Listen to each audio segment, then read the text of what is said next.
And Jeff, your microphone should be on as well. Do the pen stuff. Hello. Maybe you need to turn I'm it trying. on. Yeah, There it's we go. on. Perfect. Thank you. Seem to be. I'm going to start while these guys are still figuring out what they're doing, which is great, really.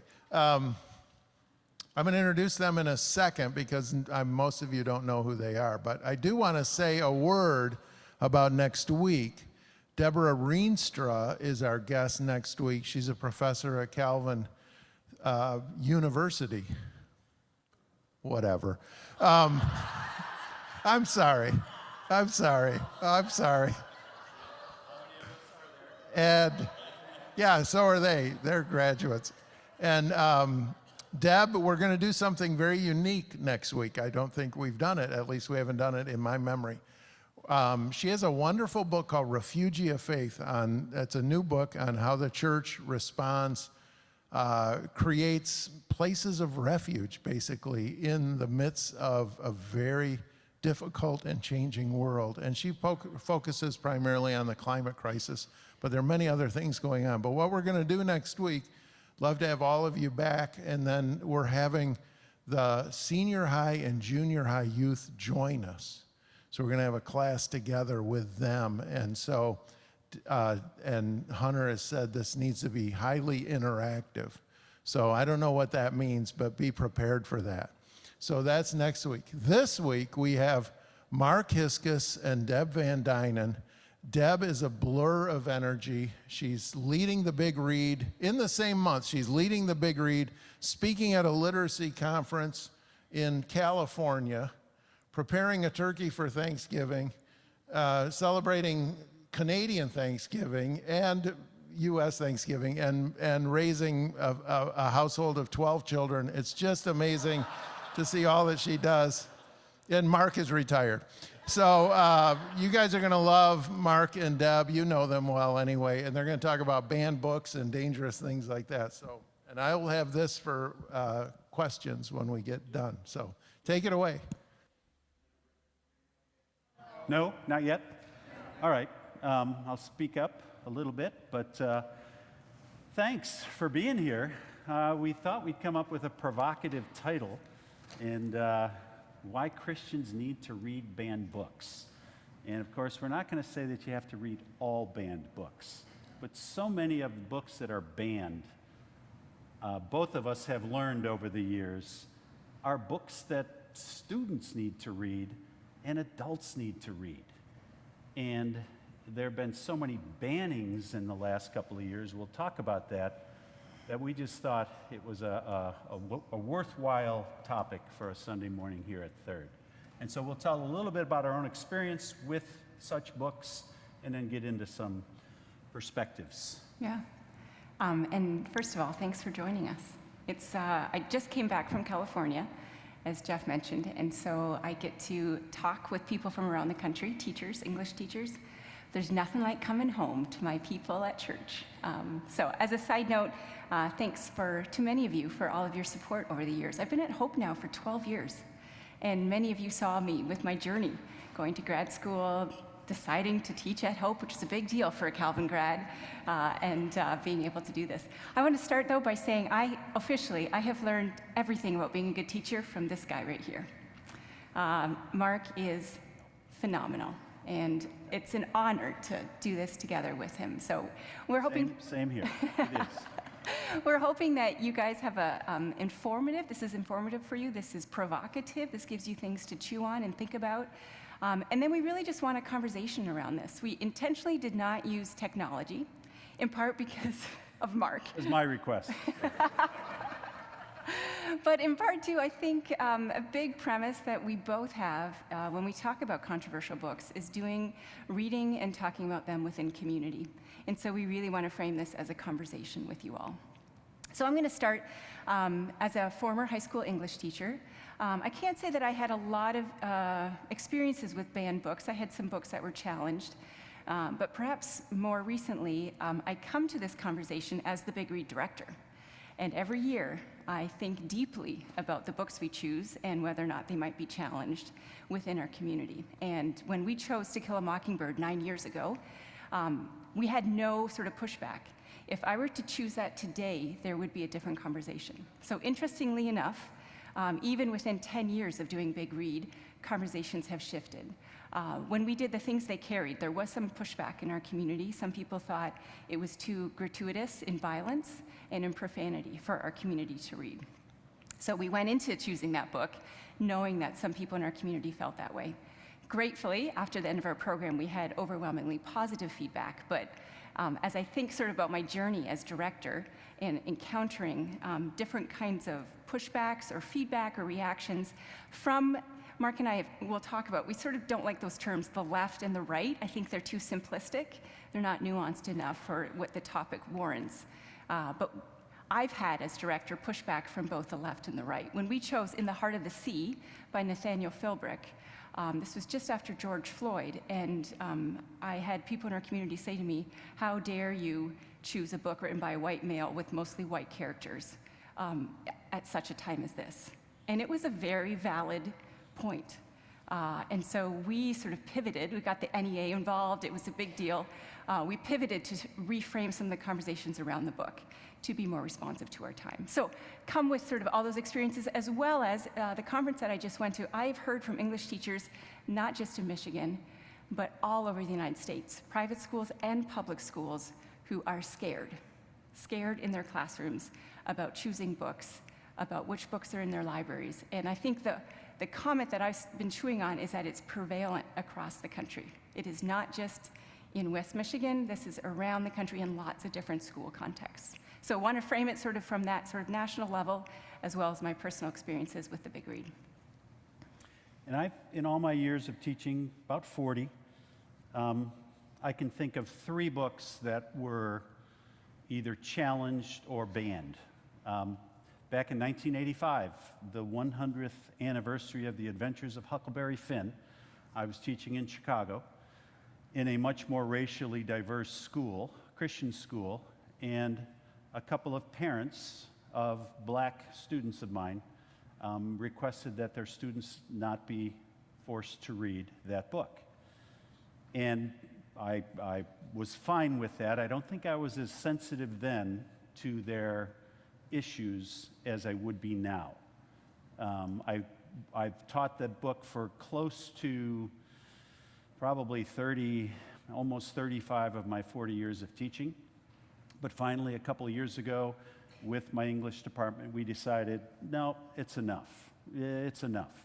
Huck Finn, I think, was written by Mark Twain as a book sort of answering the question, what do we do with black people now that we've freed them? How do we see them? How do we think of black people?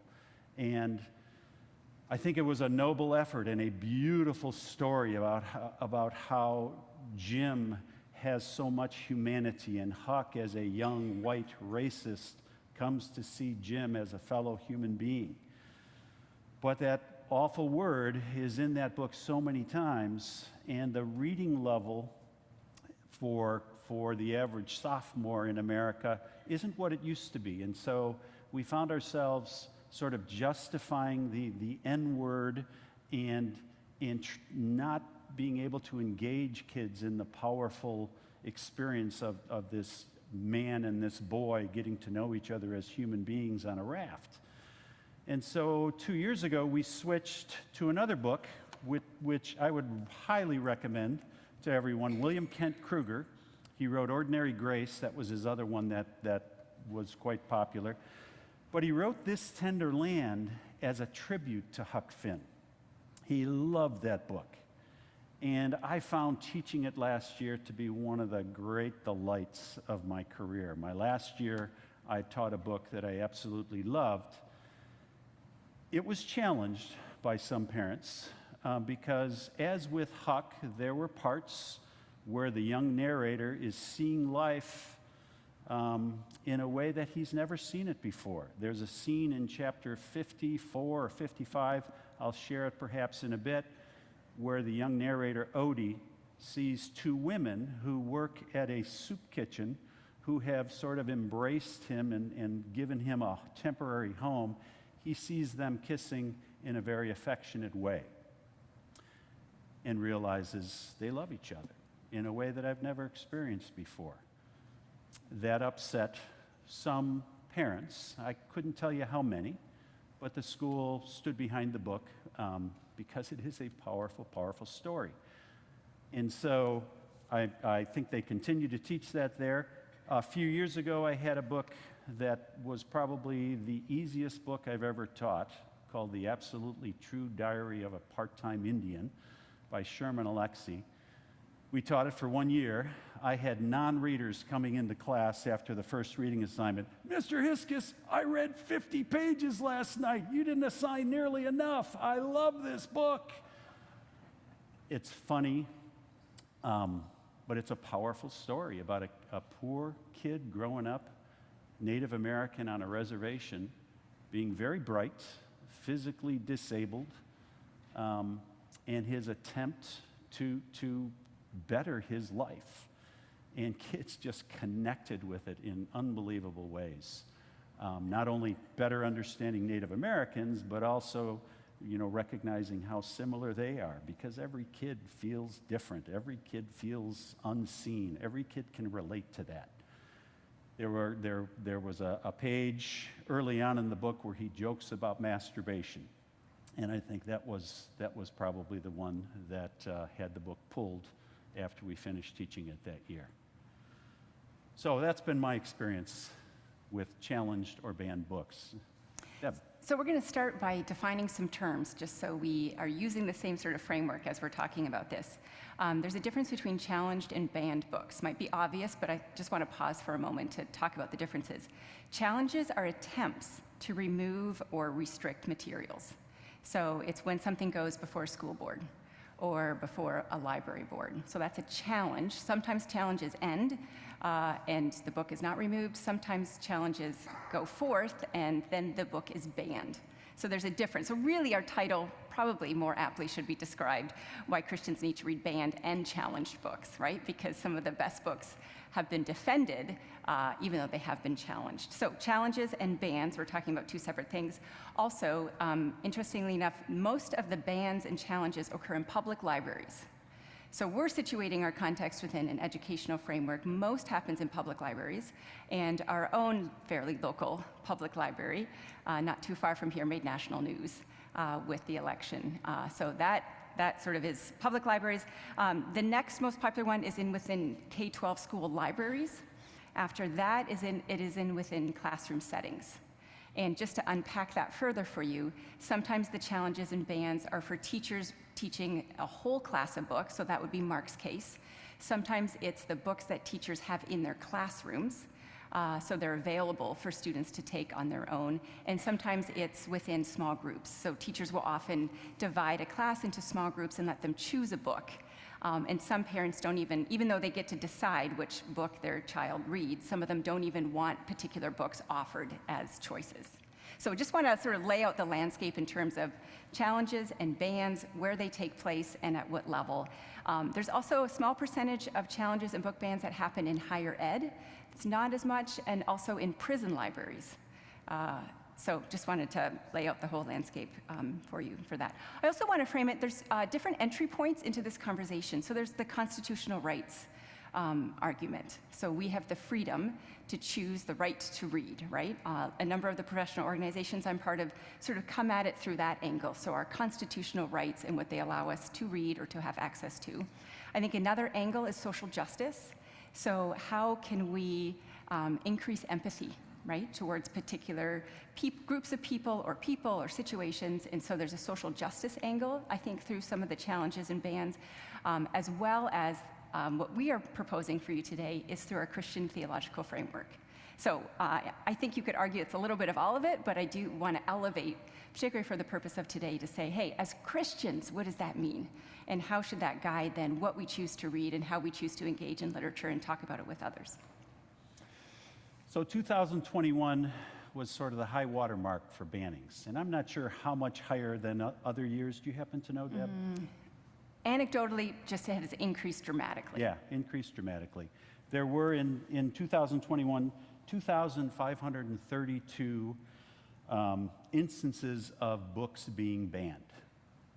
2,500 in America.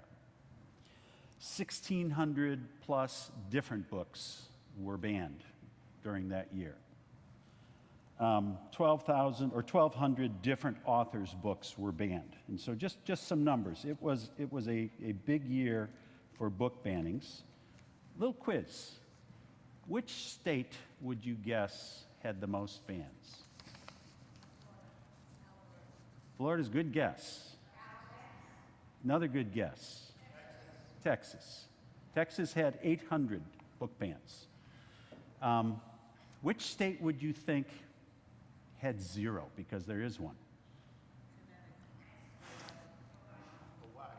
Vermont, where our son lives, and he's very proud of that fact. Yes, Dad, we're not afraid of books in Vermont, Dad. Michigan is somewhere between 26 and 50. So we're not off the charts. We're not one of the leading book banning states. 26 to 50, and I don't have the exact number for that. Just a little background on numbers. In terms of which topics are most targeted, largest percentage, any guesses? Sexuality, LGBTQ themes and characters, and 40% as well banning with characters of color. And 22% sort of general sexual content, and also 21% race or racism. But other topics, and I think it's important to sort of know the whole variety. Other topics can include political or religious viewpoints, anti-police, drinking, drugs, fake news, use of the N-word, and interestingly enough, so Circe, which we just delved into for this past month, it was challenged in a particular school district. I won't say which one. Any guesses why it was challenged? I had a whole list, you guys. I was ready to go. Bestiality, there's sexual assault in there. I mean, it is a hard book to read. It was none of that. It was actually witchcraft. And I was not ready for that one, guys. I was like, is this back to the Harry Potter discussion wars, way back when? But anyway, witchcraft is another sort of topic that has risen to the surface over the years about why books are challenged or banned. 75% of the books challenged are fiction, 25% nonfiction, and then 49% of the books that have been challenged are young adult books. And so it's the parents, perhaps, or the groups focusing on young adult books the most. What's interesting, though, for me, as a teacher of 40 years, the books being banned are not the usual suspects at all. Huck Finn, Catcher in the Rye, and what I think is the most banned book in the history of America, 1984, those aren't the ones people are going after. They aren't. In fact, I thought of Mice and Men as a replacement for The Absolutely True Diary of a Part-Time Indian, and I couldn't believe that not a person raised an issue, because that's been on the banned book list for a long time, for language and other things. The books that are on that list, I'll just read you a few titles. The most banned book, Gender Queer, a memoir. The Bluest Eye by Toni Morrison. She's probably the only really well-known author by readers who have been reading as long as I have. The Hate You Give by Angie Thomas, made into a great movie. Right? Yeah. Mm-hmm. The Absolutely True Diary of a Part-Time Indian is on there. And then one by John Green, another favorite author of students, Looking for Alaska. Our very own church member. Yeah. John Green. I always giggle about that. Though the actual John Green does claim to be a Christian, too. So another thing as well, I hope you're still with us. We're just wanting to share with you the landscape from how we've seen it. Who's promoting challenges and bans, and why? Most book bans are actually not from reactive parents, but from a growing number of advocacy organizations and groups. So probably more so than ever in the last number of years, people are mobilizing together with organizations such as Moms for Liberty, No Left Turn in Education, lots of Facebook groups, and the tactics sort of that have been employed sort of across these groups are storming school board meetings, so very sort of intentionally planned strategies, demanding new library rating systems, using particular words like grooming or pornography, consistently sort of in their conversations, And motivations today, probably more so than ever, and probably no surprise to any of us, more political than parental. So we're aligning on various political lines. We want to make sure that we see this conversation as beyond just sort of this moment in time, but this longer conversation. But we are in a very unique time right now when we think about book challenges and bans. So others initiating the challenges are library patrons, parents, as Mark had mentioned, boards, administration, political, religious groups, librarians and teachers, and elected officials, sometimes even from students themselves, who've said, hey, we don't want to read this book in this class or have this book in this library. So very small percentage, but sometimes students themselves as well. I should throw in just something that I think is also affecting our current conversation is that many teachers are self-censoring in libraries. So they're saying, I don't want to deal with this, so I'm not going to choose this book, right? And so there's some ways you could argue that with that increase, some of these numbers are even, should be a lot higher. But teachers, librarians are scared. And so they're self-centering themselves. And that's, I think, where Mark and I, our heart as we want to support educators, lies. Because to self-censor, if you think what would be great pedagogically to introduce students to and to welcome them into these conversations, and yet you censor, because of fear of what could happen to you or your school or library or whatever. So quick question as we transition. How many of you have ever experienced book banning, perhaps as a teacher, as a reader, a student? If you'd be willing to just share briefly the titles and how it went. Thanks, Bill. I'm Bill Moreau. I taught for 45 years at Hamilton High School and at Hope, and probably my biggest issue was we read Angela's Ashes by Frank McCourt in an AP class. But fortunately, the parent who was upset was actually really nice about it and came in and he wanted to know why I taught that book, and I explained, and he explained why he didn't want his daughter to read it, and then he allowed her to read the first 12 chapters or something, and then I found an alternate for her. But that would probably be but it was actually very civil, and we worked it out okay. But I'm sure she read the chapters she wasn't supposed to read anyway, I'm sure. because they were labeled as don't read these chapters, and she had the book in hand. I mean, what are you going to do? Yeah. You're going to turn right to those chapters and not even start at the beginning, right? Wow. Well, I want to just piggyback off of Bill's comment. Sadly, that is not what often happens. Parents might literally read one page out of a book, and then patrons, and then complain about it. And so this sounds like a very different context where someone actually has read the whole book or is willing to have a thoughtful conversation about it. Usually we don't get to that place. It's literally, this gets passed around in texts or emails. Did you hear about this scene in this book? And teachers people will just read that one isolated page. And as we'll talk about in just a little bit, to look at the whole of a book rather than a knee-jerk reaction to a particular scene, to think about how an author might be using or contrasting a particular scene with something else, or using that to contribute to character development or plot development is huge. So thanks, Bill. Anyone else want to share? Yeah. Cynthia.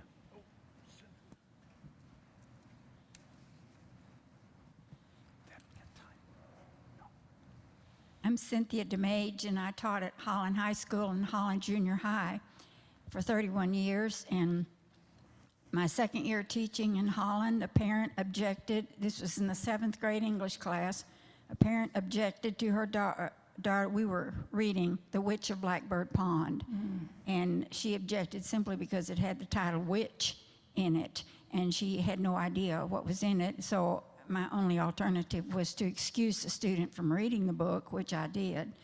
And then I also had a parent object. We were reading To Kill a Mockingbird by Harper Lee, and the parent objected to that. And from my point of view, it only served to embarrass the student, because when we were discussing that, the student had to slip out of the room because the parent didn't want the student to hear any discussion about the book. So as a teacher, rather than get involved in the controversy, I just said, okay, the kid can be excused from reading the books. Wow.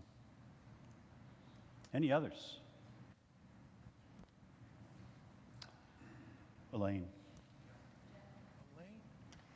I don't have an experience about this in education, but through the years I've worked in the church library.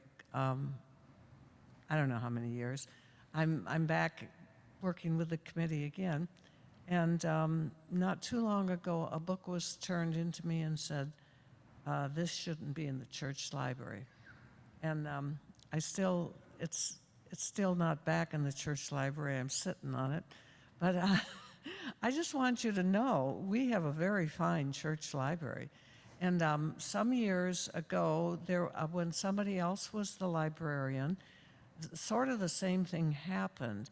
And at that time, what the librarian did, she wrote a note and pasted it in the front of the book and said, some of the language, or I don't know what it was, in the book might not be to your liking, but it's a good read. So the book was left there. So anyway, there are questions even here at Third Reformed Church. And frankly, I don't know the names of the books. I can't tell you at this point. We do have a wonderful library here. I love it. Okay, oops, one more. Don. If I'm getting into territory where I shouldn't be, just cut me off. Roger Victory introduced a bill into the state legislature. Give a colleague for giving, as I understand the bill, which gave parents the right to sue both teachers and school boards which used books which said parents or school boards deemed inappropriate. I don't know what's happened to that bill. The last I read of it in the Sentinel, it was sent into committee. Have I interpreted it correctly? If I have, that's a terribly chilling effect for teachers to realize that anybody can sue them and put them through the expense of going to court to defend what they deem to be satisfactory books. Can you enlighten me on that? I'm not familiar with that particular bill, but I do know in my professional organizations here in Michigan, professional organizations are mobilizing, and the Michigan Reading Association, the Michigan Council of Teachers of English, and the Michigan Association of Media and Education have put together a statement and have sent it to policymakers saying, hey, we support the freedom to read. So I'm guessing that it is still being, because people are mobilizing to say we cannot have this. So I do know that the professional organizations I'm involved in are trying to counteract and at least bring voice to something bigger than just that. So while I can't speak to where exactly that bill is at, but I will Google it after today because I'd like to be able to know about that. But I do know professional organizations are rising to the opportunity to defend. So I thought it'd be worthwhile to just talk a minute about what is great literature supposed to do and why defend this? I think first of all, literature has to engage us and entertain us, right? But for years, I would give this definition to my students whenever we'd read a book that I thought they might find or their parents might find challenging or edgy or whatever. And I'd say the best literature does two things. It gives us an honest picture of the way things are. It gives us an honest picture of brokenness and chaos. But then it also provides, in some way, a vision for how it ought to be. It does both. And for me, that has always served as what I expect, and I can apply that maybe to films as well, but what I want from books I read is honesty about the way this world is and vision for how it ought to be. And I think many of these banned books do that and do it well. That can make us uncomfortable. But I want to just read a couple of quotes. There's one by Karl Barth. Did I say that right? You were just in his library. famous quote about a Bible and a newspaper. Yeah. There's a famous quote where he says, take your Bible and your newspaper and read both, but interpret newspapers from your Bible. And I think that's what literature does. It sort of takes newspapers and takes that news and makes it humanly significant. It provides a context for seeing it in a more rich, full way. A preacher I've been reading a lot for the last 2 years is William Sloane Coffin. And not many people remember him, but he was a chaplain at Yale and a very bold, sort of radical preacher in New York. And I forget the name of the church right now, but Riverside, thank you. 2 volumes, and they're really wonderful, wonderful sermons. He's so quotable. One of the things he said, though, that really caught me in this issue about books, and he's talking about the parable of the sower, but he says this: innocence is a false option for Christians. For in the sullied stream of human life, it is not innocence, but holiness that is our only option. Holiness means no blind sides, no blind sides. It means a willingness to face truths we've always fled. Faith takes off the blinders. If we have our security with the absolute, then we can and must live with temporal insecurity, including intellectual uncertainty. And I think that last phrase, so many of these books raise issues about which we're uncertain, but need to wrestle with. And I fall back on that quote often. Innocence is a false option for Christians. And I would argue that's true for students too. And of course, when we sort of take some of that innocence from them, we have to be very careful about and know when is the right time and so on. But I think that's what the best literature is called to do. And then he also quotes Matthew Arnold, a famous 19th century English writer, who says, we have to see life whole and see it steadily. We have to see life whole. And I think great literature, and many of these books I think qualify as great literature, help us to see life whole. The best literature does this for us. It takes off blinders, it takes away some of our innocence, but it does that, I would argue, so that we can put things back together. We can redeem what's broken. It's a very Calvinistic, University of Calvin grads right here. A very reformed view, though, and we hold it. So, the pushback, Mark and I have gotten over the years from parents, other Christians, will often hear Philippians 4, verse 8. Paul's advice: finally, brothers and sisters, whatever is true, whatever is noble, whatever is right, whatever is pure, whatever is lovely, whatever is admirable, if anything is excellent or praiseworthy, think on these things. And so when we have these conversations, this is the thing, well, I don't want to do that. God, Paul's telling us that we should focus on what is pure and noble, right? What is beautiful, what is lovely. And I think that in some ways can contribute to how popular Christian fiction is.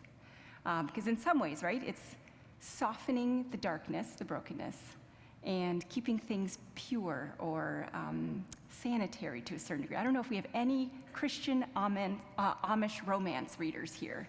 It is a huge, huge business genre, and Christians flock to it. And Mark and I had some laughs about it as we were thinking about it.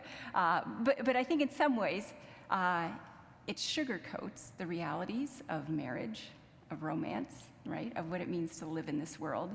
And so too often, our pushback against Christian literature, and there's some great Christian literature out there, but too often it sugarcoats sin, or it avoids talking about it. Too often, on the other side, secular literature celebrates sin without presenting it in a context of sin. And I think what Mark said earlier, something that has just framed so much of my thinking about literature. Good literature, right, reveals the brokenness, I would argue laments the brokenness, and helps us yearn for something different, something bigger. As a Christian, I use the language shalom, but offers us something as the way it should be. I think Christian literature isn't realistic often enough.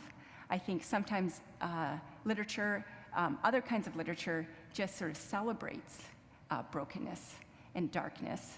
And as a Christian, I always want to say, I am called to live and be in this world and to yearn for what could be, for how God intended things to be. Now, we don't always use the same language. Sometimes someone isn't a Christian, and I feel like their book totally does that for me. And that to me is common grace, right? Yeah. Don't have to be a Christian author in order to write good literature. Although, some Christians might say that, right? If you don't have my worldview, you're not promoting the way I see the world. And that's where, once again, our rich Reformed theology gives us a language for interpreting and being able to enjoy and learn from lots of different kinds of literature. So we'll switch to another point. How the best literature stretches us. And we can think of at least 4 ways it does that. How the best literature can stretch us and grow us and give us more to be Christian with in facing this world and trying to transform it. And I think the first way is it stimulates and it develops our imagination for what could be. For what could be. Just to use this as an example again, Huck Finn. I'm guessing most of you have had an encounter with this at some point in your life. There's so many wonderful scenes, and so many scenes that I wish could still connect with young people. I think this is going to be relegated to college classes before long, if it hasn't been already. But there's a scene halfway through the book where Huck wakes up one night on the raft, and Jim is so often taking his watch for him, just letting Huck sleep.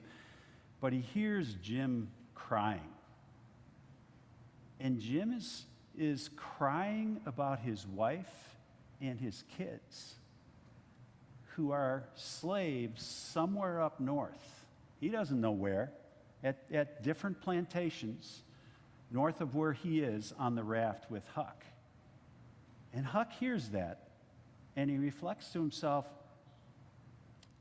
I think black people care as much for their people as white folks do for theirs. It's a realization for this kid. Someone who doesn't look like me has the same human compassion and love for his family that white people do. And then that scene is paralleled, and another reason why I love This Tender Land, it parallels Huck on so many levels, is that scene with the 2 women kissing. Odie reflects after seeing that about the nature of love. And he says, I guess 2 women can love each other as much as I have a crush on, at this point it's a crush on Maybeth Schofield. I didn't ever realize that could be. But the book is opening his journey down the river, same as Huck, is opening the world of possibilities to him. And it does the same for readers. It doesn't say you have to think this way, but it says, here's a possibility. Imagine this.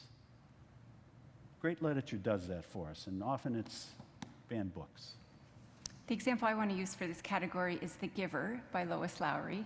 As a quick side note, I was able to have dinner with her at a conference I went to, and I was seated right beside her, and I was fangirling. I was like all sweaty, I didn't know what to say, I just was so excited to be beside her.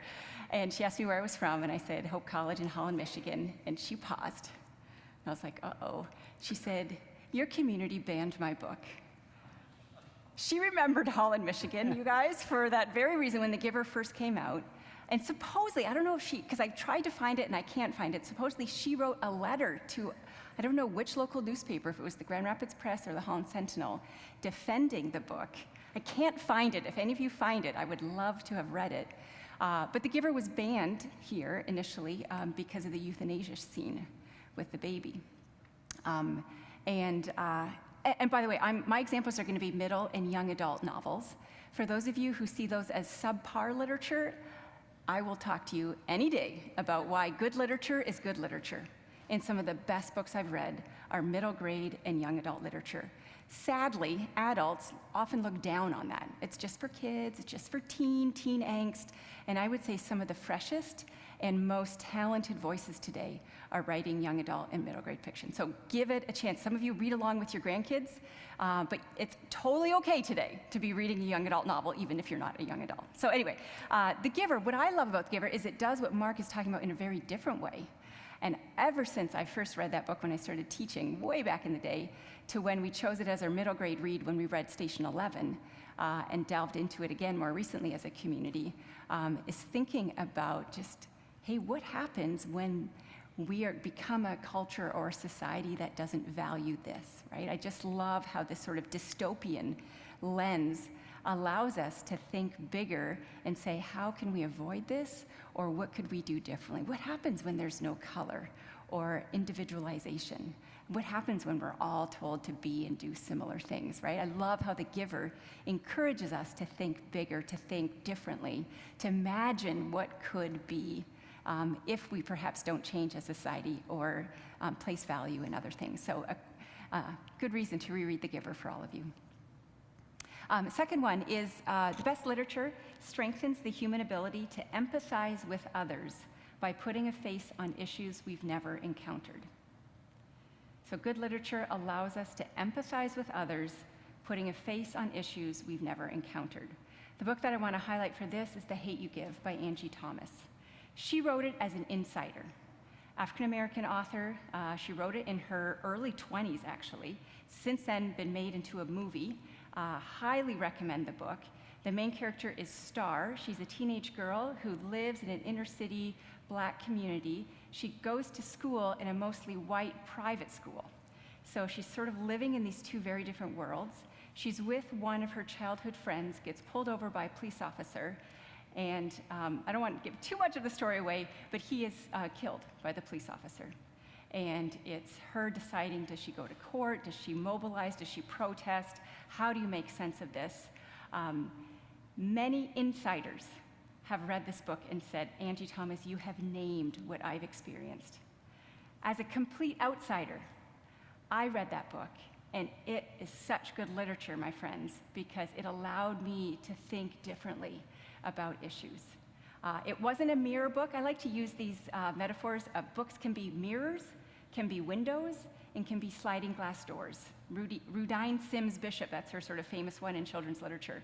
That book was a window book for me. Didn't reflect my own experience, but it allowed me to really think differently about issues surrounding police brutality, surrounding race, surrounding racial identity in ways that I hadn't necessarily thought about before. So I wanted to use that as an example.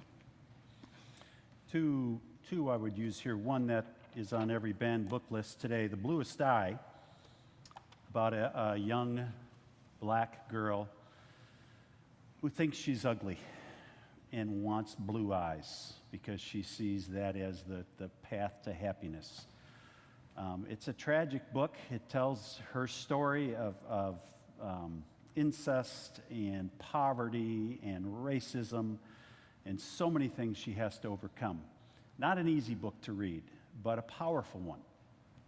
One other one that I would use here that helps us empathize is what we're reading for Sunrise Saints. Some of you are reading Voices from the Border. I'm not sure this book could make it in most social studies classes because it is very honest. It introduces 10 or 12 themes of what migrants from the South coming to America have to deal with. And for each of those themes, there are 3 or 4 migrants that are interviewed, and they tell their stories of what they've been through. The stories are powerful, and it in no way celebrates those things. I don't think it would be banned necessarily for that, but it is very critical of the United States and asks us some really tough questions about why there's so much migration from the South to the North and our responsibility in that. But again, it gives me as someone who's a member of this church wanting to better understand what many new members of our church have gone through. It gives me a real perspective on what it's like to come to this community and having gone through what they've gone through to get here. Voices from the Border. Third thing, what the best books do, I think, to stretch us, they can make abstract truths concrete.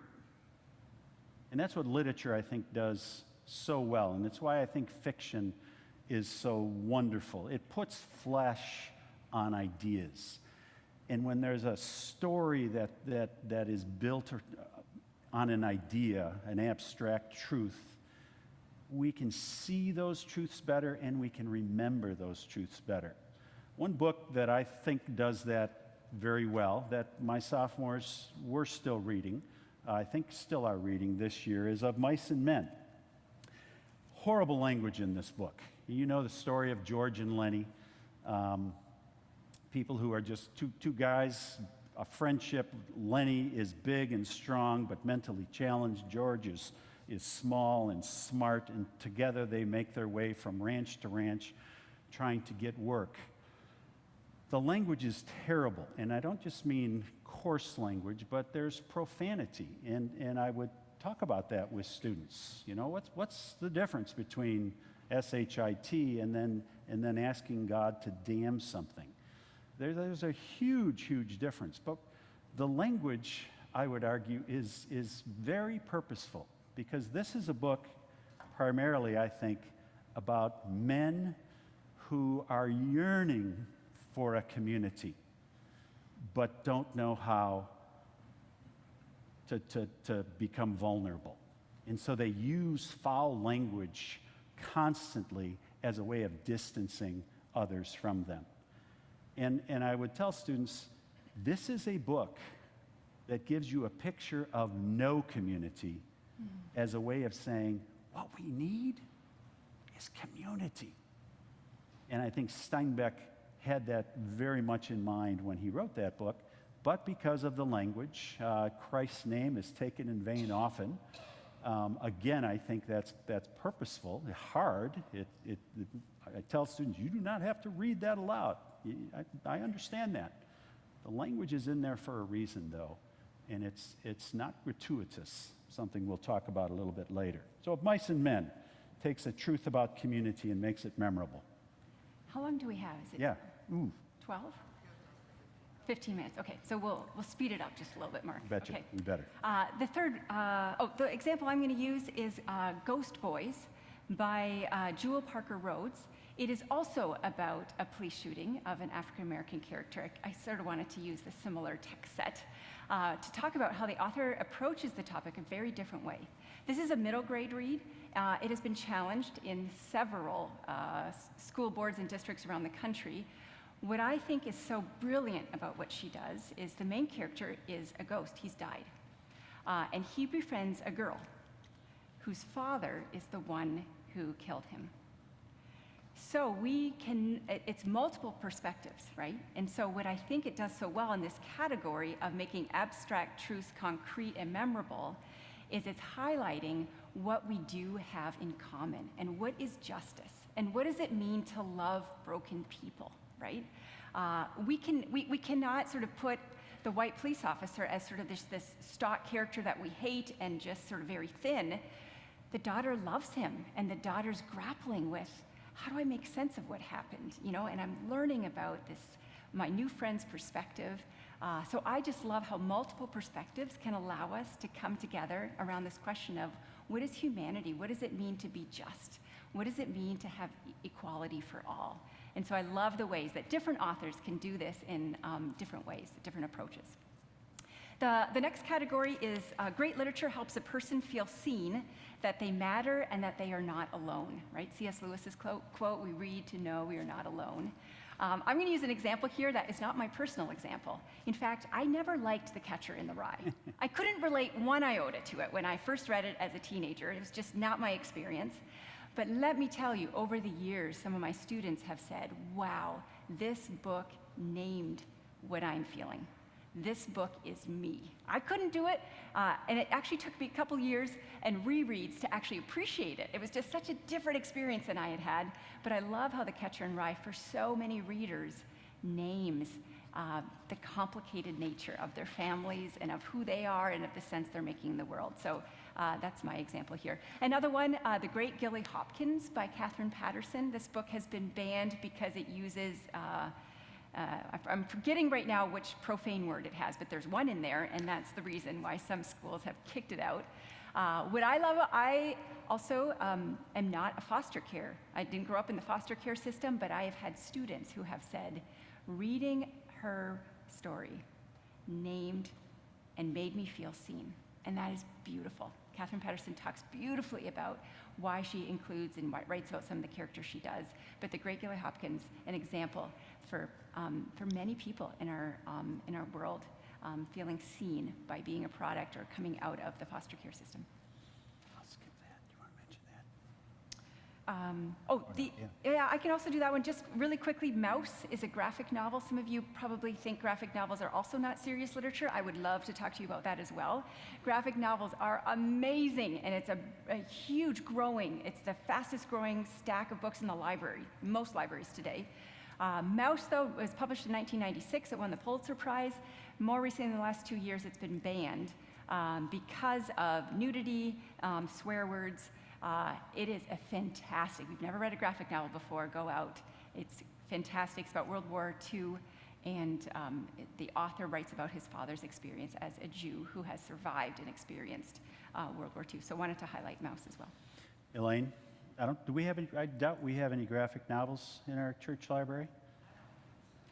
I found them very hard to read, and I would say that from time to time to students. Last year, a student brought one to school for me to read, and when a student does that, Bill, you know, it's like, okay, I got to at least try, on Dietrich Bonhoeffer, and it was really terrific. Not a novel, but just a very, I mean, it told the story very, very well. So we could have a graphic book or two at 30. Graphic novels aren't graphic all the time. Some of them are. Just so when I first heard graphic novel, I was like, oh, it's graphic content. No. No. It's called graphic novel just because of the images. It's not comics. Anyway, that's a whole other Sunday school topic. It's a learned art, though, to read them. It's learned, yes. Okay, so we're going to keep going. Some caveats, though, about questionable content. As Mark and I think about what is good literature, when we think about questionable content, we don't want it to be gratuitous, but intentional, right? For a higher purpose. So what's the point of showing or including a particular, in Circe, let's talk about that. Why include the rape scene? That was a hard scene. It triggered a lot of readers, right? Why did she include it? Did she have to include it? What's her point? Very much Madeline Miller had a point for including that.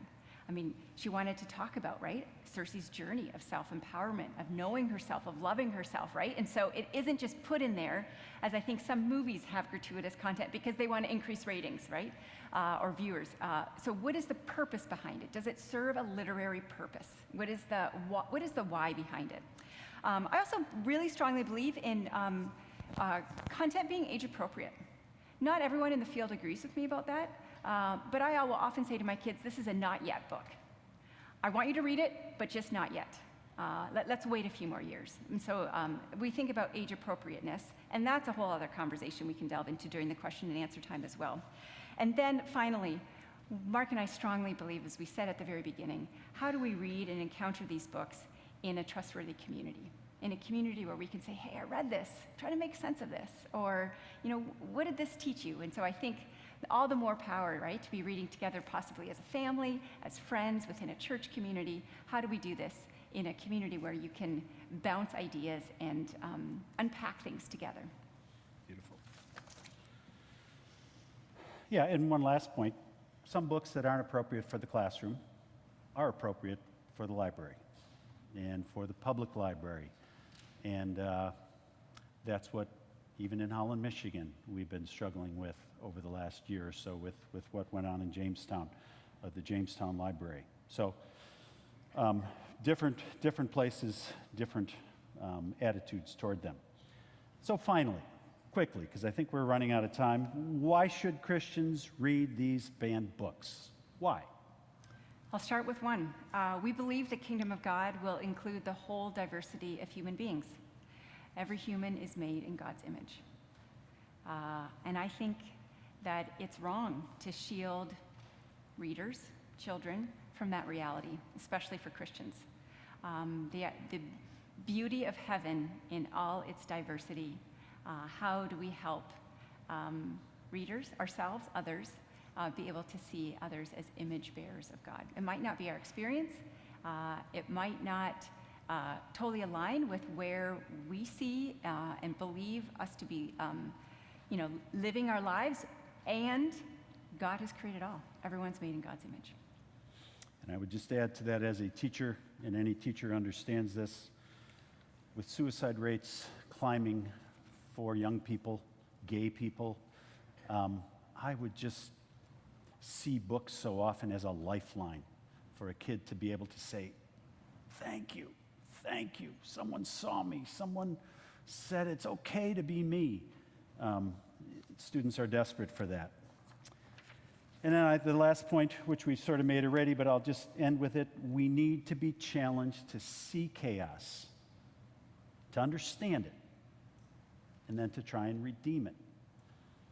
And I think great literature keeps that in front of us. The best books challenge the status quo. They help awaken in readers a moral sense of right and wrong, an awareness that this is not the way it's supposed to be. And they can do that in a very powerful way. They let students know that there's more than one perspective, more than one answer to some of the issues that in their own household, perhaps, there's only one answer. Which brings me to a pet peeve I've had for years as a teacher, the idea that books should reflect family values. I think family values are wonderful, and families need them. But we need to equip ourselves and readers with kingdom values, societal values. You need to talk to strangers. Family says no, be careful. We need to talk to strangers. We need to recognize the humanity in people that don't look like our family. And I think, again, literature does that in a powerful way that few other mediums do. Thanks so much for being here. We went long. I don't know that there's question time. We have 5 minutes. Question. 5 minutes. We'd love to hear Didn't any quite thoughts go or long, though. reactions. Thank you. I'm going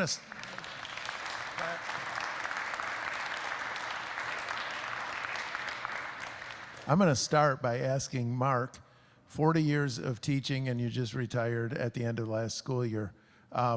Did it get easier or harder in terms of parental pushback on books? Harder. And so say something about that other than harder. Harder, and I'm a veteran, and so I did not take as much of the pressure that other teachers in other schools or even my own school would get. The challenges were never face-to-face, and that's something else that I think is kind of new today.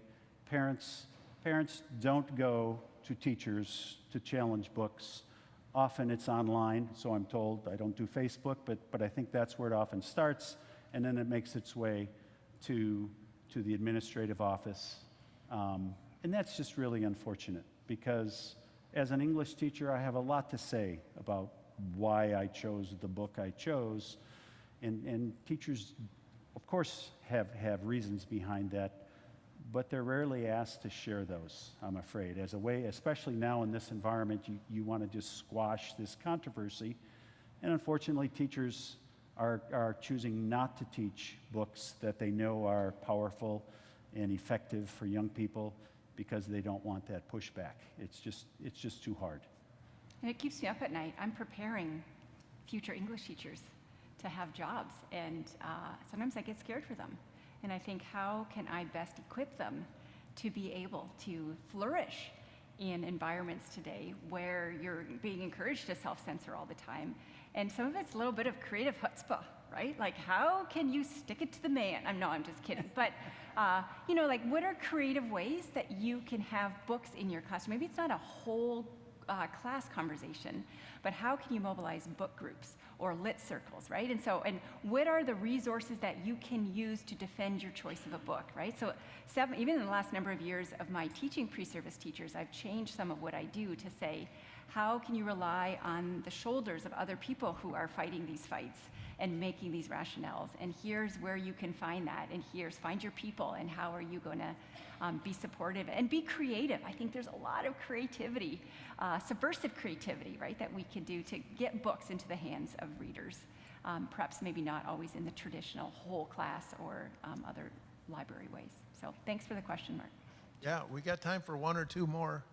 Kid? I have a question from a online person. Is it possible to get a list of the recommended books that you have mentioned? Sure. Absolutely. I'll take. We'll do it. combine, yeah, you betcha. Okay, thank you.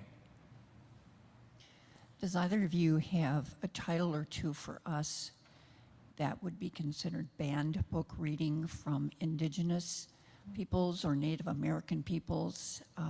We're just starting to really think more about what we've taken from them and what they owned before we took it over. So I'm just wondering if you have any titles for us from those peoples. Probably one of the most popular books right now is Firekeeper's Daughter by Angeline Boulley, and the Obamas actually bought the rights for it and are turning it into a film. And anyway, it's Nancy Drew, Indigenous Nancy Drew. Basically, that's the premise of the story. It's a page turner, and it is heavy. In that, there's hard things that happened, and it's a book of hope. And it explores beautifully in a fictional story issues of identity, of history that you're referring to. I learned so much from it and would highly recommend it. That is a book that has been challenged in terms of, it is an upper high school book. It's not one that I would recommend in middle school students.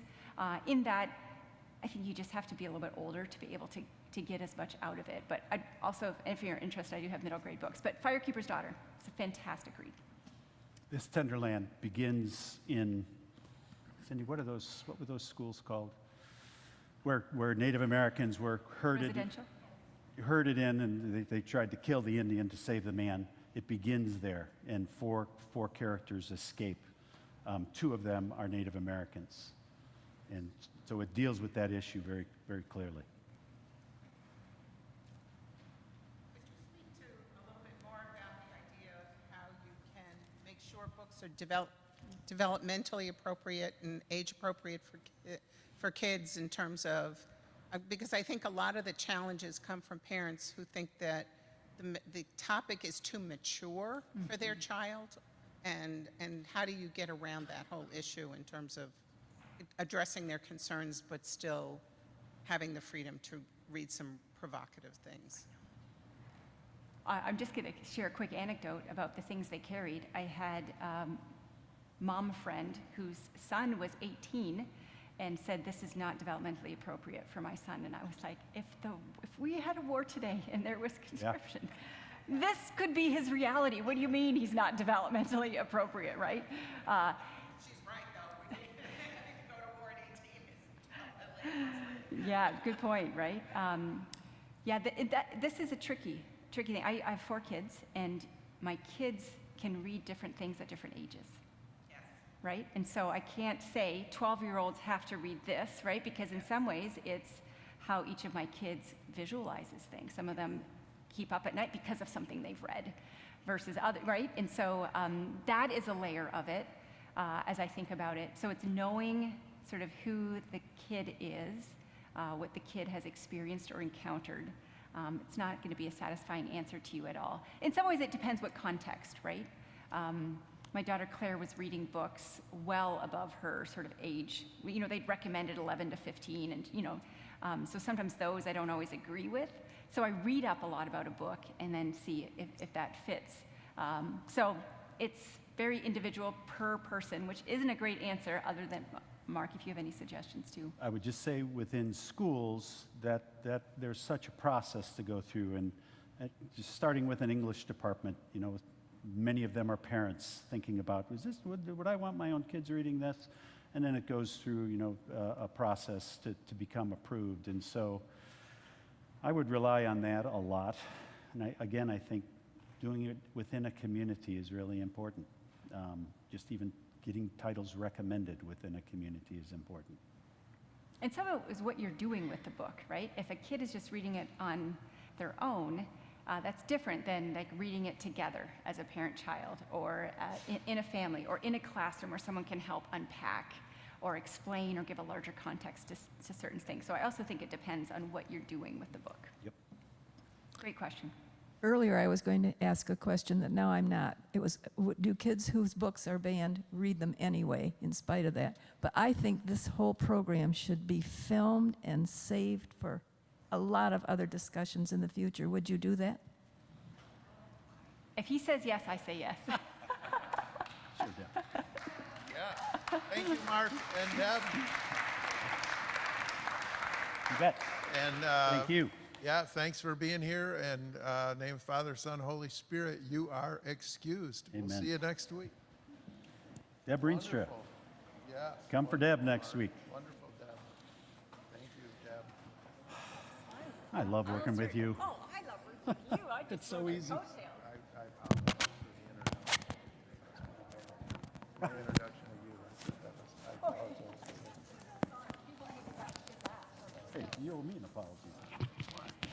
He's retired. You bet. You're welcome.